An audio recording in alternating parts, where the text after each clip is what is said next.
రైతు భరోసా అమలుకు రేవంత్ సర్కార్ కీలక నిర్ణయం తీసుకుంది. సంక్రాంతి పండుగ నాటికి ఎలాగైనా రైతుల ఖాతాల్లోకి రైతు భరోసా నిధులు ఇవ్వాలని యోచిస్తోంది. ఇందుకు 10,000 కోట్ల రూపాయల నిధుల సమీకరణకు సిద్ధమైంది. భూమి తనఖా పెట్టి రుణం పొందాలని నిర్ణయించింది. ఇప్పటికే బ్యాంకులతో సంప్రదింపుల ప్రక్రియ ఒక కొలిక్కి వచ్చింది.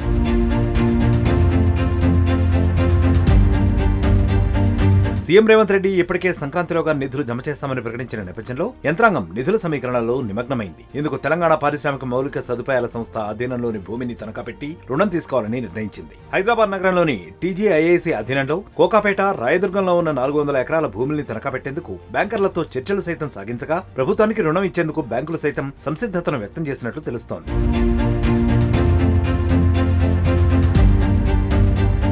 మరోవైపు రైతు భరోసా కటాఫ్ అమలు మార్గదర్శకాలపై ఈ నెల 16 తర్వాత చర్చించి తుది నిర్ణయం తీసుకోనున్నారు. డిప్యూటీ సీఎం భట్టి ఆధ్వర్యాన ఏర్పాటైన మంత్రివర్గ ఉపసంఘం రైతు భరోసా అమలుపైన నివేదికనివ్వనుంది. దీనిపైన అసెంబ్లీలో అన్ని పార్టీల అభిప్రాయాలు సేకరించిన తర్వాత పథకం మార్గదర్శకాలపై ప్రభుత్వం అసెంబ్లీలోనే ప్రకటన చేయనుంది. ఆ వెంటనే ప్రభుత్వం సంక్రాంతి పండుగలోగా రైతుల ఖాతాల్లో నిధులు జమ చేసేందుకు సిద్ధంగా ఉన్నట్లు తెలుస్తోంది.